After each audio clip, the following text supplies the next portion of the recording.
राज्य में para medical council का गठन हो, स्टेट लाइड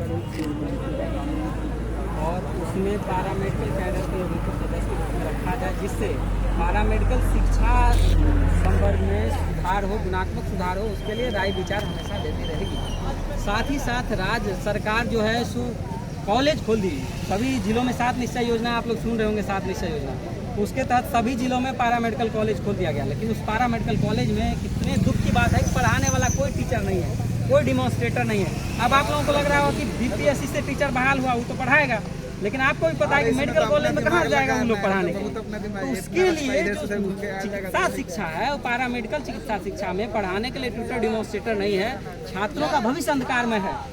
और साथ ही साथ जो नए कोर्सेज शुरू किए गए, ऑर्थोपेडिक्स शुरू किया गया है, डिप्लोमा इन ऑर्थोपेडिक्स शुरू किया गया, blood bank technician, radiology technician, plaster technician, physiotherapy diploma सबका शुरू किया गया, लेकिन उसका नियमावली नहीं है। बच्चा पास करके भविष्य में जॉब क्या होगा उसका भी कोई अता पता नहीं है।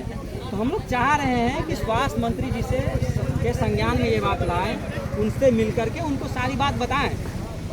साथ साथ सरकार नियुक्ति की बात करती है। मंच से हमने सुना कि आदरणीय सीएम साहब कह रहे थे कि 2 महीना में शिक्षा विभाग की नियुक्ति को पूरा करिए, लेकिन 1 साल पहले बीटीएससी में बहाली आई, बीटीएससी के द्वारा स्वास्थ्य विभाग में, उस बहाली को अभी तक पूरा नहीं किया गया। ओटी असिस्टेंट, एक्सरे टेक्नीशियन, इसीलिए इसका काउंसलिंग कराना अभी तक नहीं हुआ।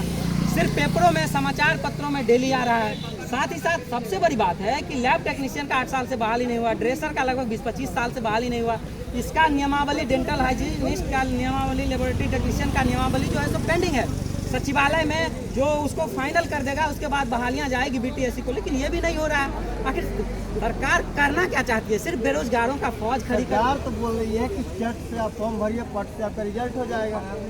देखिए, सिर्फ चट से फॉर्म भरिए, पट से हो जाएगा, ये कहने की बात नहीं है। आपको पता है कि कितने दिनों से लोग आंदोलन कर रहे थे। बिहार का पैरा मेडिकल छात्र कितने दिनों से आंदोलन कर रहा है, लगभग कई वर्षों से, लेकिन सिर्फ और सिर्फ यही आता क्या, यहाँ के छात्रों को मन नहीं है चट से फॉर्म भरे, जॉब हो, ज्वाइनिंग हो, सब लोग शादी करें। कई लोगों का, सबका ये इच्छा रहता है, लेकिन सरकार क्या कर रही है इस बात को देखने की जरूरत है। सरकार के संज्ञान में हम लोग लाना चाहते हैं, क्योंकि दवाई कार्रवाई सुनवाई वाली सरकार है, तो आखिर सुनवाई कब होगी और कार्रवाई कब होगी? सिर्फ नई बिल्डिंगें करोड़ों रुपये का खड़ा कर देने से संभव है नहीं है। पैरा मेडिकल परीक्षा समिति जो है उसको पूर्व की भांति रखा जाए, साथ ही साथ उसमें नए लोगों को सदस्य के रूप में शामिल किया जाए, जिससे पैरा मेडिकल शिक्षा का गुणवत्ता बरकरार रहे। ये तमाम चीज़ें जब तक नहीं हुई हम लोग अरे रहेंगे। मरना मंजूर है, लेकिन हम लोग को अपनी मांगों के प्रति कोई समझौता नहीं करना है, क्योंकि छात्रों की किसी भी मांग से हम लोग कोई समझौता नहीं करना है। आप तेजस्वी यादव से मुलाकात करने आए हैं। तेजस्वी यादव स्वास्थ्य विभाग के